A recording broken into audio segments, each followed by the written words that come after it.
We are. Hello, everyone. How's everybody doing? How's everybody doing? The time now is 8:31. My name is Melanie, and you are watching Core Inspirations. It's a channel designed with social work students and professionals in mind. So you are definitely at the right place at the right time. And as I always do, I want to give everyone a couple of minutes to log in, okay? Give you all a couple of minutes to log in. I want to make sure that my sound, that I do a sound check for myself. Let's see here.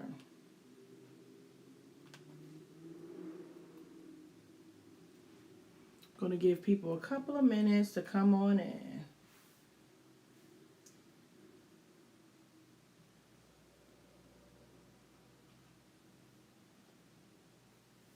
But you are tuning in to Social Work Lives. This is a series that we're doing around the Core Inspirations channel where we talk about all things social work as it relates to your journey within your student development, as you're taking courses and going through your coursework and your social work programs, and then also as it relates to your professional career. So like I said, you are definitely at the right place at the right time. And today we have a really, really interesting topic. I don't think I've ever talked too much about it, so I'm pretty excited to get started. I have my notes ready, always got my pen in hand. So I'm going to give people a couple of minutes before we begin in tonight's topic. And I want to also make sure that for anyone that's listening, I always let you know that you always have the right to put your name in the comments below. I'm always interested in knowing if you are a social work student, if you're a BSW student, MSW student, if you're an advanced standing, 2-year program, part-time. I'm interested in knowing that. And if you are, definitely put that in the comments below. If you're not interested in doing that, that's totally okay. I always keep the replays up so that people are able to go back and access the content here on this channel, okay? So I did want to just kind of put that there as some housekeeping. And let me pull up my calendar because I want to make sure that I give the correct dates for everything. So today is, I want to say today's the 23rd, right? Yes, today's the 23rd. So normally we do the social work sessions lives every Tuesday at 8:30 Eastern Standard Time. But for next week, on the 30th, on March the 30th, we will not have social work sessions. We're going to reconvene on the 6th of April. So I'm going to try to make a note to repeat that again. For all of the ones who are listening and coming in, Social Work Sessions is a series that we talk about all things social work, and we meet every Tuesday at 8:30 Eastern Standard Time. However, next Tuesday, March the 30th, we will not be having social work sessions. We will reconvene on April the 6th. All right. And again, I'm going to give people a couple of minutes to come on into the Social Work Live tonight. So hopefully everybody's doing okay. Hopefully you all have enjoyed your day. It's springtime. Is it official springtime? Let me see. I know it's normally around like the 20th or the 21st. First day of spring. Let's see here. What day is it? Is it coming up or has it already came? Yep, it was Saturday the 20th. It was Saturday the 20th.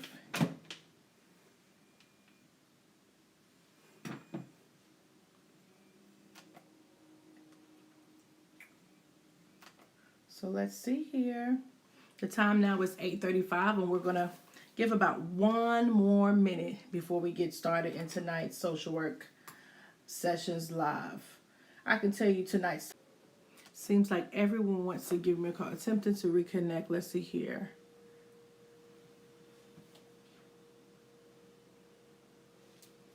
Yep, I think we're good to go. Yeah, sometimes it can kind of get disconnected, but I want to make sure that everything is good with the volume. Let me do one volume check. Give me one moment. But I want to make sure that everything. All right. Perfect. All right, so for tonight's topic, being a therapist. Being a therapist, 4 insightful tips for new therapists. And this is dealing with the social work and mental health career. So yes, so for some of you all that do not know, as you can see some of my credentials down below, I've actually journeyed and went through the process of obtaining my BSW, my MSW, and I'm provisionally licensed and I have my LCSWA. I actually practice within the state of North Carolina, which allows me time to work towards my clinical licensure to get a certain amount of hours towards my clinical practice and supervision and continuing education hours. This video won't detail all of those details about the necessary steps that I had to do to obtain that. If you're interested in that, however, definitely leave comments below, or you can definitely DM me on Instagram at experinces, okay? But tonight's topic, we're talking about my experiences as being a therapist. So background information, I've been working with children and families over 19 years now. I have a lot of insight as it relates to working with children, as it relates to working with parents in various settings and various walks of life. But however, the clinical piece of it, I've been doing that for over a year and some change now.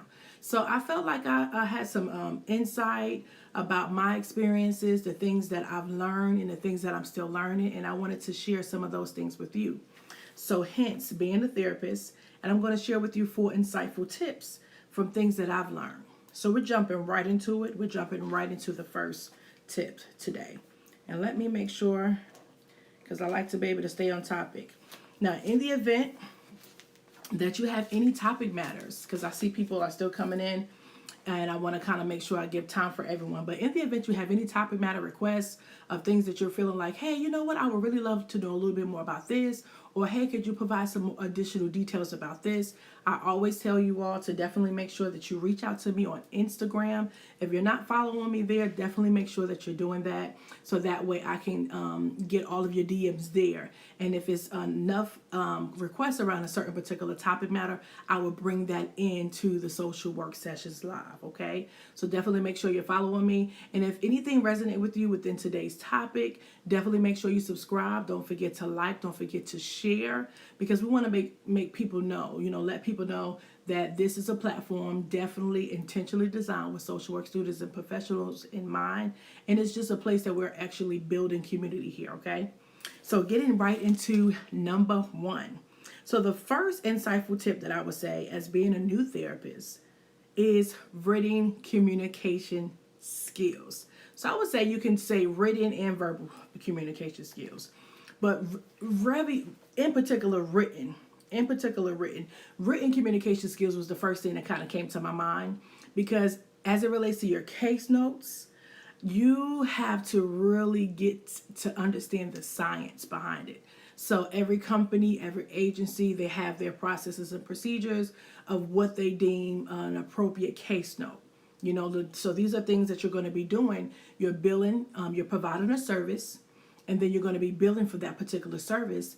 And the persons that are looking over that, sometimes the LCOs, the MCOs, well, some of them are called different things, but the person that are over your agency, they are going to be looking for a particular format. So it's always important that you look and learn the process and the format of your particular company or your particular agency, because it's very important on the billing end to make sure that the services that you are provided is reflected in an appropriate way, because sometimes things become billable and unbillable. So knowing how to write, that is everything. Like, I've learned that. So for those of you who don't know, I've come from the Department of Social Services, and my writing skill set was really shaped and molded based upon working for the Department of Social Services. So in that particular setting, in that particular role, I had to be very, very detailed. And if you are a social work student, or if you've been, had some time working in the field, you may have heard the term, if it is not written, it didn't happen. So that is very, very true. But I had to transition my government background over to clinical. And clinical is not so much of being detailed, it's more of summarizing actual clinical happenings, You're wanting to showcase the clinical services that you're rendering. And it's not about every single detail. So depending on what roles that you had previously, depending on your background as it relates to note taking, as it relates to writing, communication skills, period, you have to definitely brush up on your skills. And it's a learning process. It's a learning process because there's two completely different fields, there's two different ways, there's several ways to write a case note, but I'm just saying you have to be mindful in looking at it and seeing, is my case note too detailed? Did I grasp and talk about every simple thing, every communication, everything that this person said, everything that the child said, everything that the mom said, everything that the sister and brother said, all of my engagements with the dad? Is all of that needed? So those are things that you definitely would, talk about in supervision. I definitely utilize supervision for this particular thing. And sometimes I feel like I got a good run with it. Okay, I got my case notes, I'm doing this, and then sometimes I can kind of default back to being detailed and kind of like capturing everything. So it's something that you have to continually work at, but it's my number one on the list. And then some people, they may feel like they're really not detailed like that. And then sometimes they will have to work on their notes being too vague. So you definitely want to convey the services that are being rendered. And you definitely want to highlight that, as it relates to the interventions that you're implementing, the psychoeducation that's being provided. You want to make sure, again, that on the billing side, they're able to see exactly what it is and what the services that you particular rendered to that particular client. So written communication skills are going to be essential. Even right now, like as it relates to like you being in your social work program and writing your papers and knowing how to use adjectives and verbs and knowing how to not write with so much jargon. If you didn't listen to last week's social work session, definitely listen to that and check it out, because I talked about some of the processes of being in a BSW program and an MSW program, and I talked about APA writing. So if you have any questions surrounding that, definitely check that video out. It'll kind of lend a little insight about it. But what I'm trying to stress and what I really want to bring home is that if you are in your social work program right now, if you're considering it, even if you're working at the undergraduate level and you haven't really yet transferred over, some people are coming from community colleges, some people at universities. Like last week, we had someone that's at a university whose major is social work now, but they don't have that at that particular college. So she's doing all of her general education. So even if you're taking general education courses, as it relates to writing, as it relates to English, you definitely want to make sure, because this field and this position as being a therapist is heavily influenced by note-taking, case notes. You cannot avoid it. You really, really cannot avoid it, depending on what type of sector or what type of services that you're providing. Some services bill for a long amount of time, so the case notes are going to look different for a service that doesn't require that amount of billing. So there's so many different variables when it comes to what an actual appropriate case note looks like. And again, you definitely want to utilize your management staff, your supervision staff to help you to develop in that area. So don't feel like you like what you're doing now in school is not going to be transferable. Like it's not a transferable skill, because it definitely is. Now, we'll definitely say it's not going to be coming more so from an academic. You're not going to be writing the same way, but those core writing skill sets, they definitely transfer over as it relates to being a therapist when you're doing your case notes. So that's number one. Number two, I would definitely say research. The ability to research. Now, research was something that when I first came into the social work program, I would hear so many people complain about it, and it made me kind of feel like, okay, well, what is this whole thing about research? Some people dreaded research. They didn't like all the capacities and all of the steps and all of the different methods and processes of having to, data analysis, and then, choosing your method that you're going to use, random sampling or snowball effect, or what is it? Oh, it's a convenient sample. I remember all the technical names, but a lot of people didn't really like all the steps that it took. But me, one thing about research for me, I'm the type of person, if I want to know something, I always have that why in the back of my mind. And it's almost like a layer. I like to take off this layer to get to that layer. Why? Take off that layer to get to this layer. Why? So I can get to the root and the source of things. If you are a person that really, even if you're not, it's going to be beneficial to you as it relates to your interventions that you're going to be using in therapy, the theories, knowing what's working, what's not working, what's evidence-based, what's most evidence-based research. Because as you know, a part of our code of ethics, we utilize that. We utilize evidence-based research in the things that we do. And the reason why we do that, we want to stay abreast with the most current data, things that have been tried and true based upon research. Because we don't do things based off of our own personal opinions about different things. We look and lean into the literature and the research that have already been there, and we see what's applicable depending upon a certain group of people. So one theory or one intervention may be best for one group of people, whether it's certain age groups. You may do something different for elementary children that you would do for adolescents, that you would do for teenagers and young adults. You may do one intervention that you can do with parents, but that you can't really do with parents and children. So you have to kind of know what is best suited for you. And as a therapist, you'll find your flow. You'll find what works for you. I know talking to coworkers and colleagues and being open and expressive about it, that really has helped me develop my flow, develop what's natural for me as I relate to my clients. But research is key. Research is the second on my list for being an insightful tip. So if you're just tuning in, you're watching Social Work Live. My name is Melanie. And today we're talking about being a therapist. We're talking about 4 insightful tips for new therapists. So the first tip that we talked about was the importance of written communication as it relates to your case notes. Are you writing too detailed case notes? I know I've been guilty for that. Are you writing too vague case notes? I don't have a problem with that. But you might. So it's something that you need to consider. And we're walking right into number 2. We're talking about the importance of research.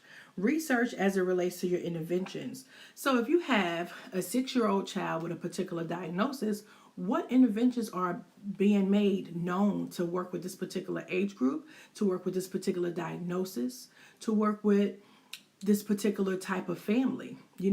There's different various types of families, and they present with different problems. So you want to lean into the research and build from that. You may have an eclectic where you're doing a little bit of this particular perspective and this theory, and you're doing a little bit of this because you definitely wanted to make sure that it's client-centered and person-centered.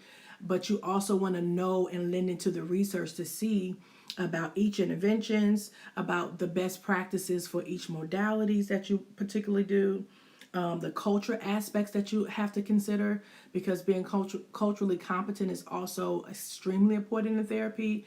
We never want to lean in and think we know or understand a particular custom, a tradition, or belief of a family without exploring that with the families.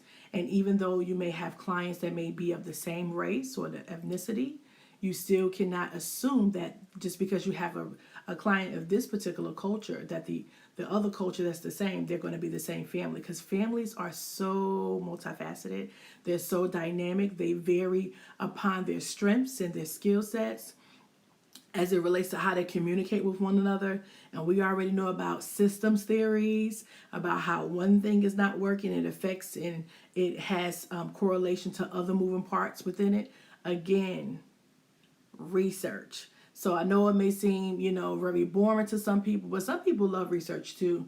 I think you have to find an appreciation and really kind of link it to something that you see as important. And you'll see research in pretty much everything we do in our profession. And it's so needed. Some of the notes I even put down too, as it relates to like assessments and as it relates to looking at person-centered plans and crisis and intervention plans. You're going to have to look at these. What is an assessment? How do you read it? How do you look into it? What are you conceptualizing as you're looking at the data that's coming in about the family, about the diagnosis, the presenting problems, the bio, the psycho, the social, the spiritual part? So there's so many factors to consider. And one thing I can tell you about me, my program was not a clinical program. However, I knew that I wanted to go clinical track. So I was very interested, and I guess it just really encouraged me that much more. I felt like I was going to school all over again once I became a therapist, because I was just very engulfed in literature and research, trying to find best evidence-based research and data and information, and really taking time to learn my craft, to learn my skill. Because I would never forget, it was one professor that I had in grad school when I was getting my MSW. He was saying that therapy is both a science and an art. I will never forget that. Like that's like a bonus tip right there. Therapy is very much a art as it is a science. And it takes you time to adjust, to know. You can have all of this knowledge here, and you can have all of that. But if you're not able to digest it and comprehend it and then implement it and understand how it's going to benefit your families, that's everything. Because a lot of times the things that we learn in the perspectives and concepts and theories and the theoretical frameworks that we use to guide our practice, we can't really say that to some of our clients because it may be something that may not be beneficial. We digest things because we have a certain skill set. Not to say our families do not, but we have went to school for a certain amount of time, and we are looking at more things from an academic and a clinical base. But that doesn't always have to equate to you telling them, hey, we're going to use the strengths perspective. And by the way, your family is great. You know, you're not going to say that. You just may say your family does a good job doing that. And you're implementing the strengths perspective, but you're doing that as an action. You don't have to verbalize and say, hey, I'm using the strengths perspective today. Did you know that? Because that's not going to benefit the family. The family doesn't really need to know that you're using that, but they can feel that and they can see that in the work that you do and the commitment that you have and how you show up for the family. So that is number 2, research, research, research. Number 3, this is something I would say, knowing who you are and all things about the Core Inspirations channel. We come from a place of core, knowing who we are as people, knowing who we are as students, and knowing who we are as professionals. And by nature, I'm a talkative person. Hence, you see what I'm doing right now. So that's a skill set for me. Some people may feel like it's a deficiency. If you're the type of person who's like, oh, I don't want to hear nobody talking all the time. I don't feel like I talk all the time, but I probably do. But I love to do that. I love to communicate with people. I love to engage with people. And it's something that I enjoy doing. But it's not always conducive for being a therapist because I have to utilize and implement active listening skills. So sometimes it's not always about me talking or explaining. It's times for that. There's times that you'll have psychoeducation that you'll be providing families, or you'll be able, to provide a student or a child or siblings, and it's times for you to explain something in detail, walk them through steps, give them insight about something, but it's not always the time for that. So you have to balance knowing when to refrain from talking so much and when to engage and lean more into your active listening skills. That is something definitely I had to develop throughout the process because I was so used to engaging in communication more on a casual way, not professional. I'm listening so that I can wait for your pause so I can have something to say. But that's how I talk with my girlfriend. If I'm talking back and forth and she's saying something, or I'm talking to my bestie, or, with that personable, communication. You go back and forth, we interrupt each other, and sometimes that's not the best either. But sometimes you can do that depending on who your friends are or who you talk to.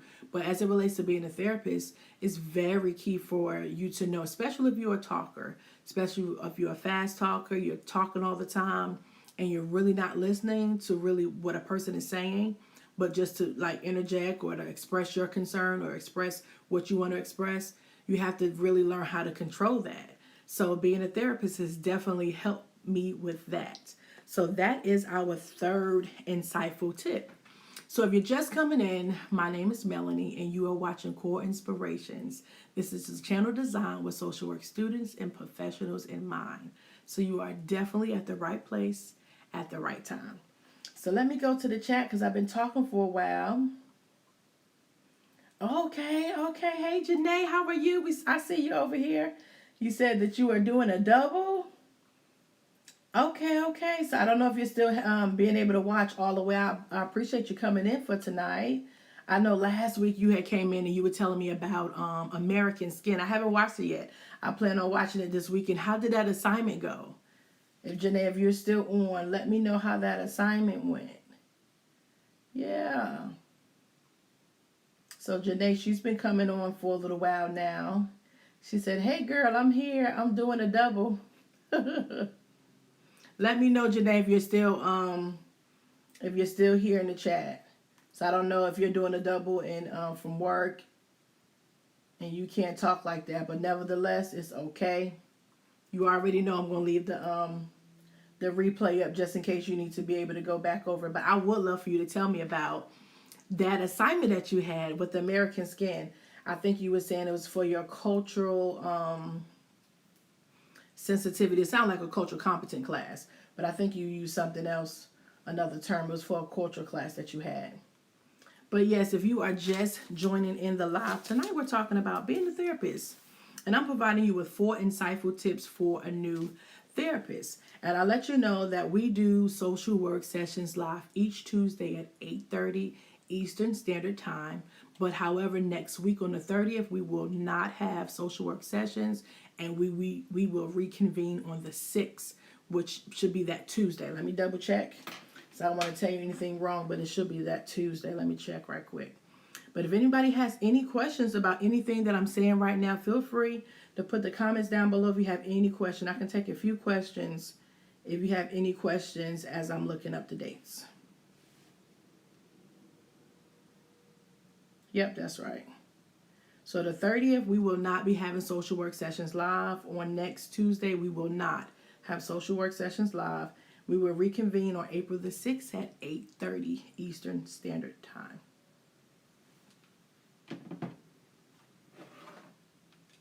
Let me give a moment if anybody has any questions or anything like that.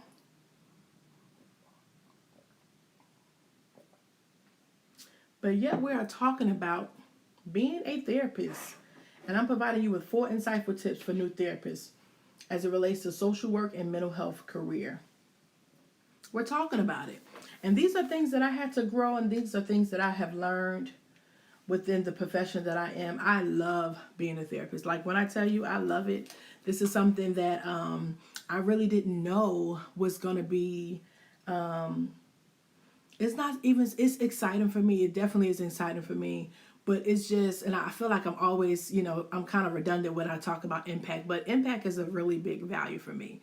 I love to know that I'm being effective in what I'm doing, that I'm impacting children's and family lives on so many different levels. My clients teach me a lot. I learn so much from my clients, So just don't know. I just want you to know if you're a new therapist and you're kind of nervous, because you will be. I mean, it's a big role when you're talking about going into someone's home and getting to know people that you don't know, and then they're letting you in some of the most intimate and most personal issues that they may have been experiencing, and then they're depending on you to help them. So you don't have to know everything, even though they may make you feel that way sometimes. And I don't think it's so much intentionally on our clients' behalf. I think that they're just at a place that they've been through so much complex trauma, so much dysregulation, emotional dysregulation as it relates to their children, as it relates to the family, and just dysfunction that sometimes it just can be like, look, I need you to help me. I didn't try this, I didn't try that. Like, I need you to help me, And I think everybody can relate to having times in your own life needing help with certain things, whether it was your mom or your dad. And I'm not saying your mom and your dad as a therapist, but I'm saying as it relates to being, having a situation where you're needing additional help with. And the work that we do, like I said, we are definitely guided by theoretical frameworks. As the practice that we render, as the services that we render, we're guided through theoretical frameworks. Those are our lenses. Our evidence-based practice, we look at that. We look at that. We depend upon literature and research that are definitely relevant and related to the populations that we work with. So I definitely want you to really, lean into knowing and really learning your skill sets, because I think that's a really good indicator. If you are naturally feeling like you're a person that, people always tell me I'm a good listener. It may be an ideal role for you, and sometimes it's not. Some people, they tried it. I know we had one class that I took in grad school, and it was like a clinical course that they offer. It wasn't a clinical program, but this was one clinical course. And I took it because, like I said, I knew that I was going to be interested in pursuing a clinical career. So, oh my goodness, when we learned about like the onset of a diagnosis, and then just the path of an illness as it relates to mental illness, I was just like, oh, I love this, And then some people was like, oh, I hate this. Like, I don't want to sit here this long, and I don't want to talk, and I don't want to sit still. So everybody's different. It takes a lot. I think it takes a special person to be able to sit with someone in their pain and help them transition and develop as they go throughout that process. I think it takes a unique person. And then don't think that it's a bad thing if you are a social worker or pursuing your clinical, credentials, that you find that clinical, like being a therapist as it relates to just being a therapist, it may not be ideal for you. There's various forms of therapy. So it may not just be one particular service. It may not be one particular program. It may be a different program. So I say explore. And if you are a student and if you're thinking about it, that's why it's so important that you learn how to self-advocate for yourself, as it relates to some of your social work internships and your social work field practicums, to be able to kind of get that experience to see, okay, well, you know what, I'm kind of reluctant a little bit here, or you know what, I want to know a little bit more about this, but I need experience. So that's why it's so important that you take your internships and your field practicum very serious, because it gives you that actual practice that you, in addition to the academic bookwork that you're learning. So tonight we talked about, number one, the first insightful tip was written communication, knowing the importance of having strong skill sets as it relates to writing, even as you are a social work student, even in the classroom, because a lot of those skill sets transcend over. And I talked about how important it was to have good, really written and verbal communication skills as it relates to your case notes. Research. I talked about research. I talked about how important it is for, as it relates to diagnosis, different modalities, as it relates to assessments and person-centered plans, crisis intervention plans, being able to know how to read through those things, looking into different theories, theoretical frameworks, perspectives, concepts.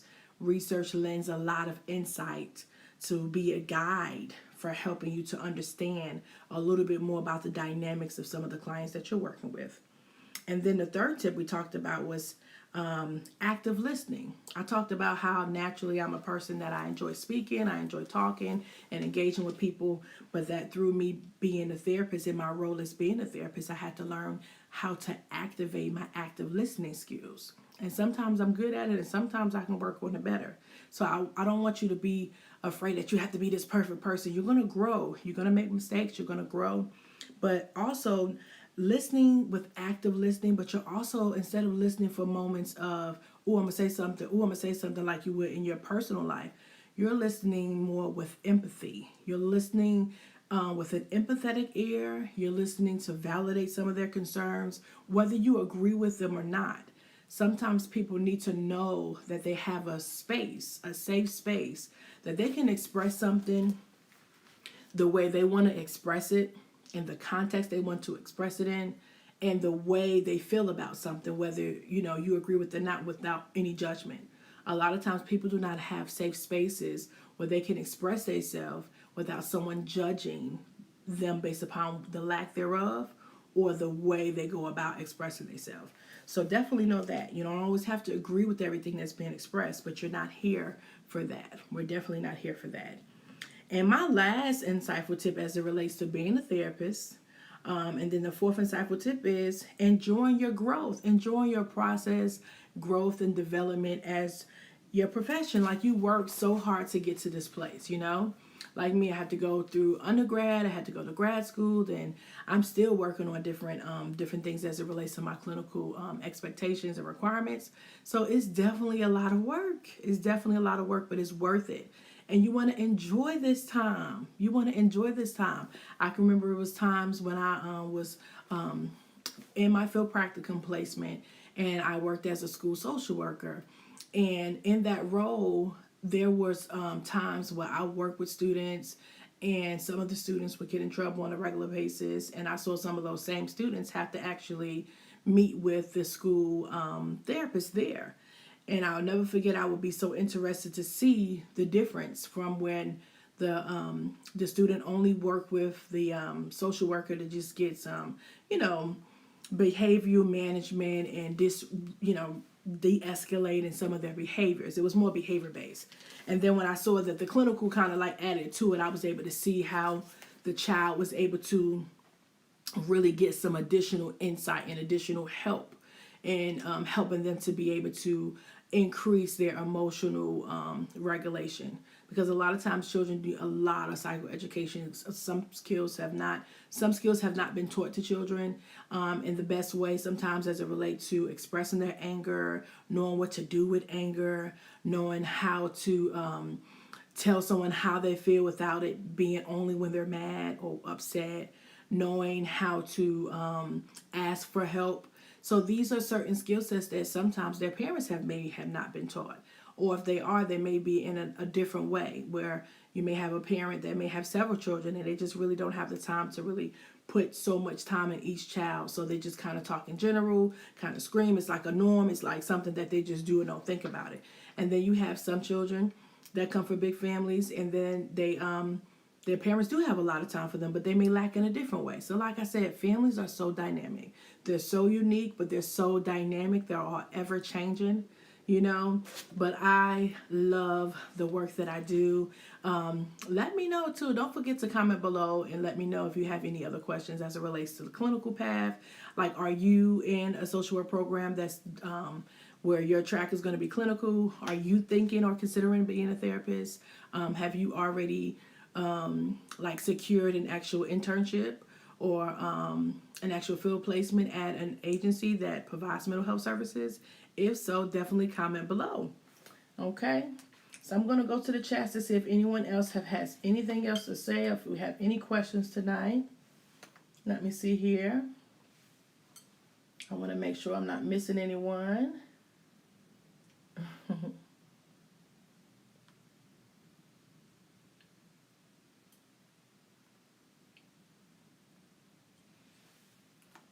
And I do not think that I am missing. I see people are coming in still.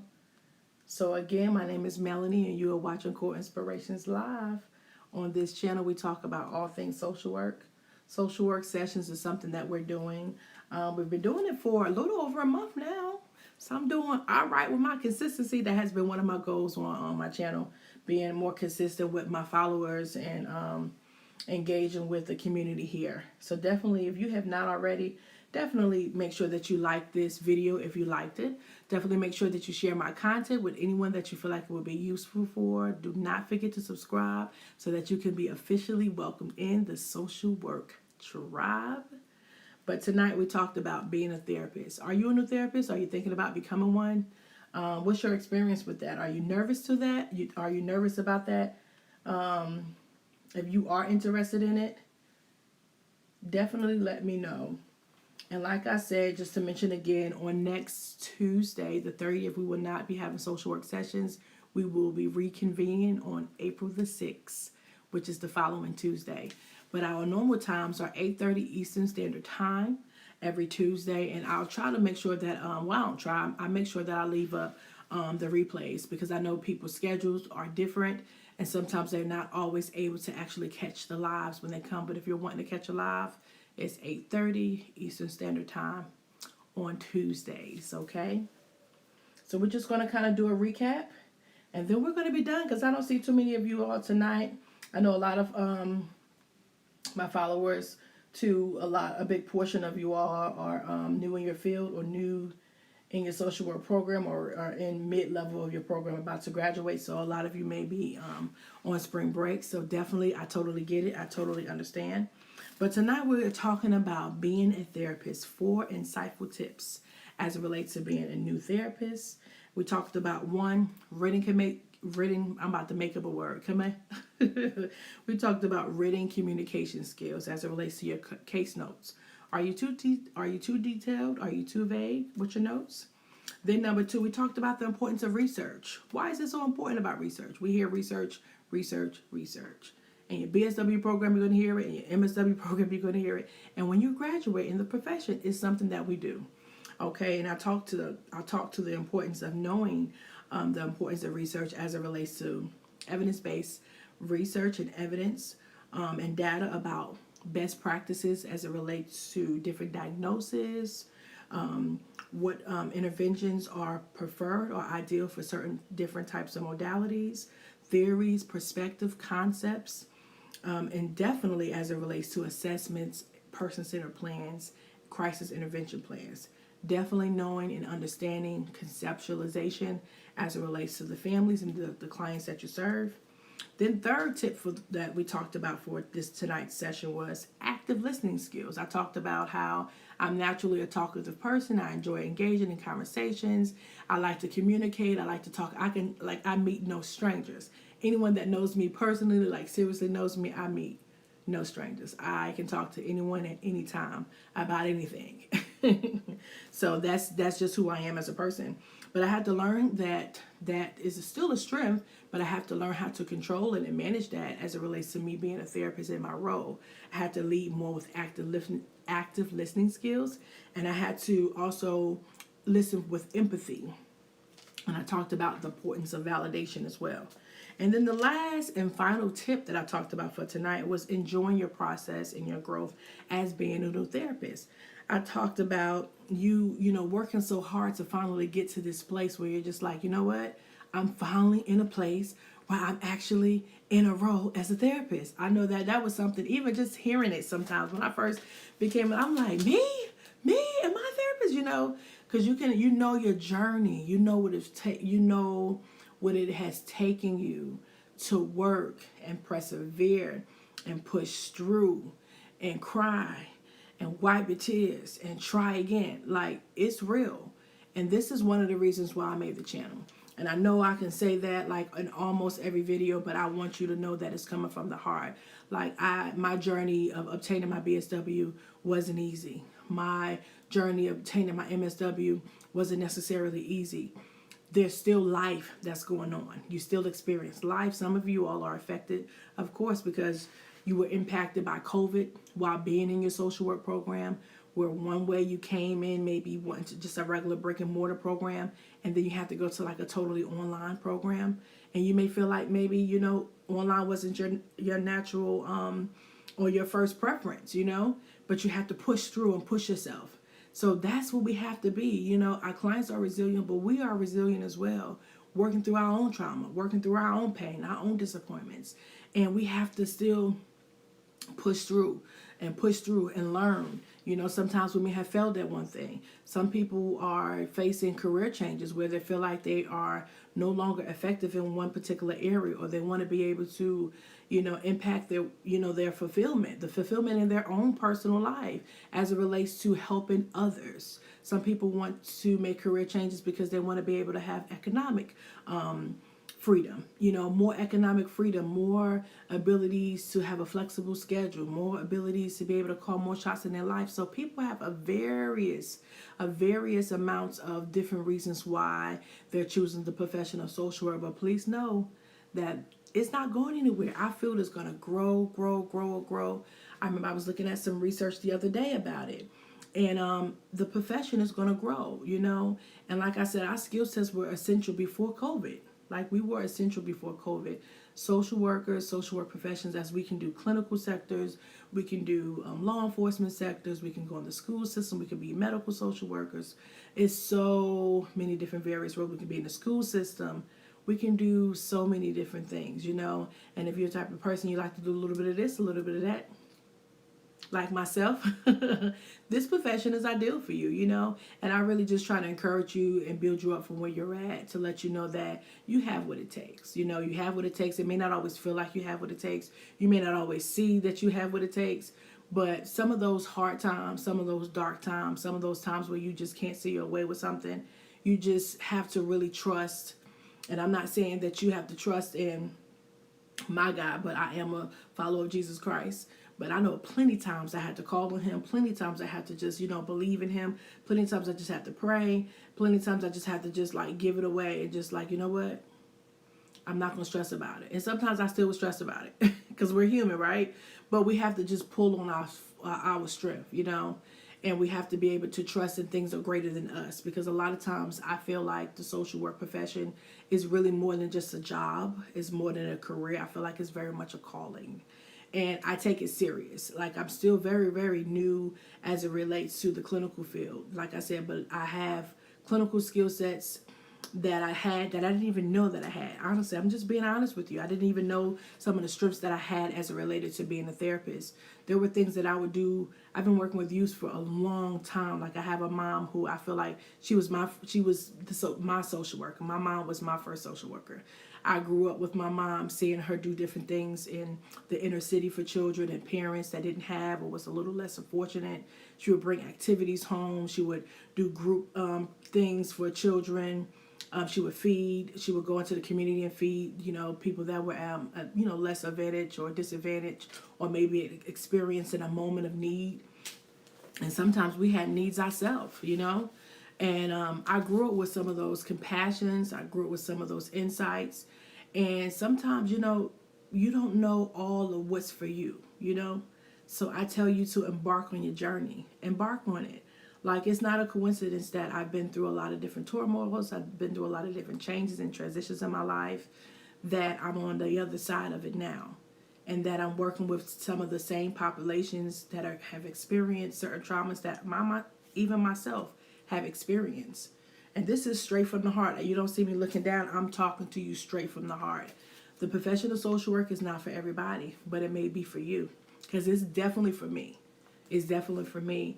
I worked for the Department of Social Services 9 years. That's what really my first passion because that was like an ideal job for me when I first started. I learned a lot, and I enjoyed my time over there. I had some hard times there too.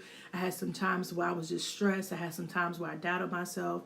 I had some times where I just was like, oh, but that was definitely a time where I first knew about the system of the government, interviewing people for food stamps and Medicaid, and hearing stories, hearing children's stories, families, men, different people in the community, coming in on hard times. Not everybody's looking to, manipulate a system. Not everybody's wanting to even apply for services.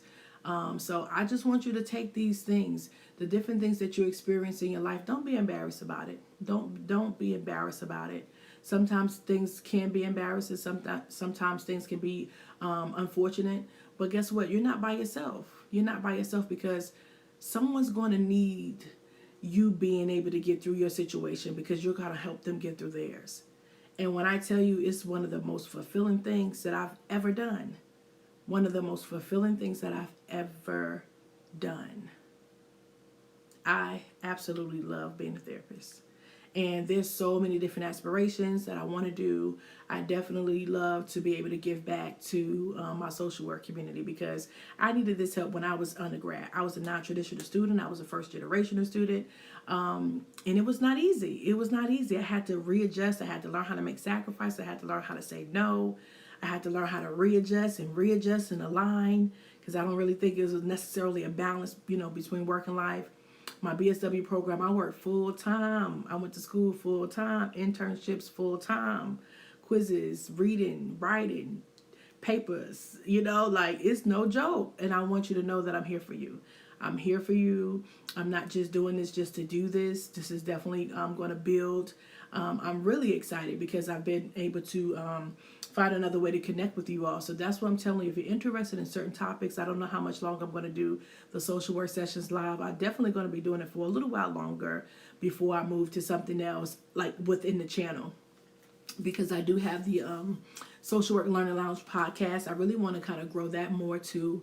I have 3 episodes up, so if you haven't listened to that, definitely check out first episode, the second episode, and the third episode. And that segment of the channel is more academic prone, where we really kind of look at things through case studies. I kind of give you a little bit more critical thinking with that. So it really kind of mimics a classroom type experience, but we look at things in a different way. So I'm looking to really kind of like give you what you need. But if you don't tell me what you need, I won't know.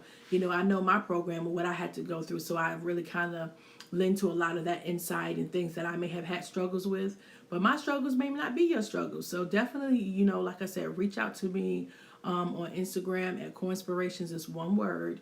If you want to go directly there, you can go to my YouTube page, go to my Abouts page, and there's an icon. It's the Instagram icon. Click that. Definitely make sure you follow me there and DM me any questions you have, because I definitely, if I get a certain amount of, questions around a certain particular topic matter, I would definitely make that into a social work session live. But I hope that you are enjoying the channel. I do a lot of insight about my experience. I also have playlists. I think I have 5 to be exact. So definitely look around. If you're new here, welcome. You are definitely welcome here. Like I said, if anything has resonated with you from tonight's social work session live, definitely subscribe. Don't forget to tell other people about the channel, because that's another thing that I'm working on. I really want to kind of give it some more access and some more reach. And you already know with the algorithms within YouTube, they kind of share when they want to. But I definitely will love and appreciate that if you can definitely share this content, because people need to know that there's support out here. And I'm not saying I'm the only person that supports social work students, because I'm definitely not. But I remember a time being in a position, feeling like I was stuck, wanting to change. And I would look up YouTube videos, and I would look up different people, and I will look for some inspiration and aspiration to push me. And I'm sitting here on the other side doing that same thing that other people did for me. Is just that important to me. So I'm just letting you know that from the heart. But hopefully you enjoyed today's topic about being a therapist, and I provided you the 4 insights. What I feel like was a really essential things that you definitely want to consider. But I always would tell you to pay attention to what your strong suits are. We all have weaknesses, and those things are things that we have to develop in. But if there are things that you are definitely strong suited in, and like I said, sometimes you have to consult with people that are close to you, people that mean you well, and get some additional insight. If people say, you know what, you are really good with children, you really work with children, children seem to just draw to you, or someone, may have another compliment or something else to say. Just listen to that. Don't overlook that, because I did that for a long time. And I repeat it all the time because it's worth repeating, because that's what I did. Some skill sets, I think, when you're just strong in a certain area, when you have certain strengths, you may not identify it as being a strength. You may feel like, okay, this is just what I do. I just do what I do. But no, it may be more than that, So I definitely feel like the profession of social work, it lends to so many different opportunities. If you are a person who loves people or love helping people in different walks of life, our profession is definitely geared around social injustices and bringing rights and bringing equal access to resources, equal rights, diminishing discrimination and racism, and as it relates to a society as a whole. And we do this on so many different levels of practice. We have the micro practice, we have the meso practice, and the macro practice, which all are different levels, that we can, render our services on. And like I said, the various settings that we are able to do those works in is awesome. We really get a chance to really engage with different populations on so many different levels. And you do. I will say this too. It's very important that you find your niche. Find your niche and find your specialty and what makes you unique and what makes you special. But it starts with you learning and getting to know more about the profession. So if it's something that you're interested in learning, I definitely would say do your research. Do your research. Know also that the profession of social work is a stigmatized profession, meaning that people feel that all we do all day is sit behind counters and take children. Well, we know that that's definitely not ideal. Now back in the day, a lot of people didn't have a lot of access to really knowing or engaging with social workers more than those particular child welfare settings. But we do so much more than that. Our work is indefinite. Like the work that we do, it really matters and it changes lives. And that's what I really want to do on my channel. I want to debunk some of that stigmatized and really plain out incorrect information. And like I said, a lot of times people that have had roles and titles of social workers, or people that have made experience, or sometimes people that have had experience and had bad experience with social workers. And I'm not going to sit here and tell you that every social worker is the ideal person. Some people may have made mistakes in their career or made unethical decisions, and it cost them and it costs other people's opinion about the profession. So I definitely won't rule that out either. But everybody is not a crook, and everybody is not out to take children. And some people within their social work profession may never work in child welfare, because there's so many different other areas of practice that we can go that we can be utilized in, so that's just one thing. And some people are very passionate about child welfare, and I think it's awesome, an awesome field, and it's definitely needed, so I think just knowing what works for you, what's best for you, is so important. But here on this channel, we explore all things social work. So if you're gonna rock with me, definitely subscribe. I'm trying to get my subscribers up, you all, too, because I do not have 1,000 subscribers. I really want to kind of come up with something fun and something that we can come up with to kind of like increase the engagement here. But I'm going to be here whether you are or not, because this is what I feel like I've been called to do. And I enjoy the work that I do. I enjoy talking to you all. I enjoy hearing about your assignments and your experiences. Like, I love that. I love that. So the time now is 9:26, and I can take a couple of questions. I see some other people have came into the chat, so welcome. My name is Melanie, and you're watching Core Inspirations. This is a channel designed with social work students and professionals in mind. You're at the right place at the right time. But if you want to introduce yourself, feel free to put your name down below. Let me know where you're from. Let me know if you're a BSW student or MSW student. And if you don't want to do that, that's okay.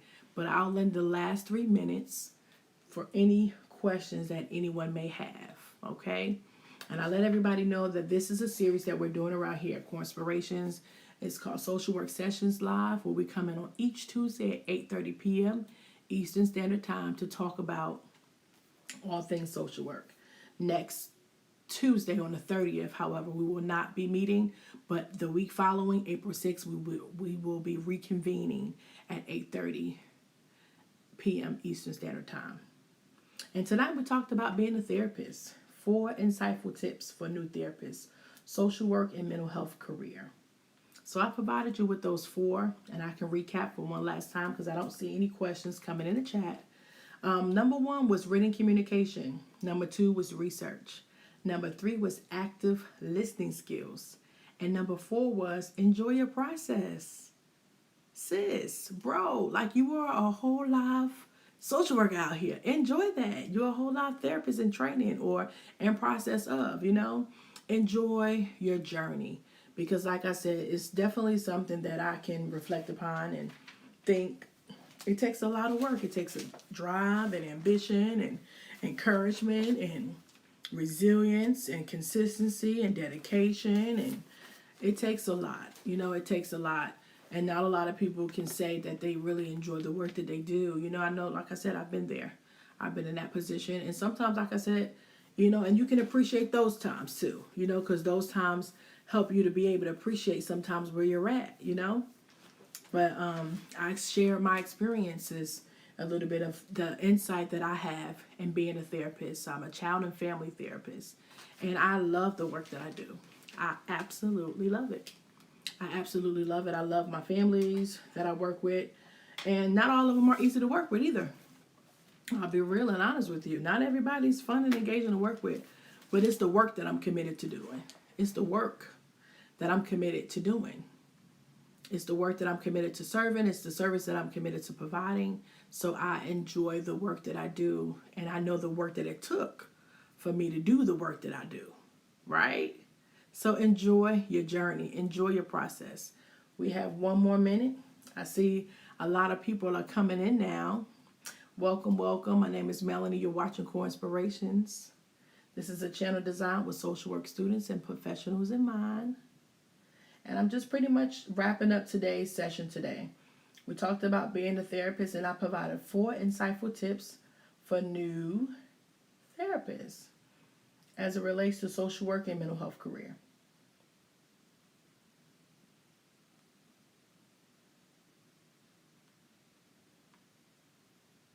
Well, I appreciate you all tuning in for tonight's Social Work Session Live, and I look forward to following up with you on August the 6th. Have a great night.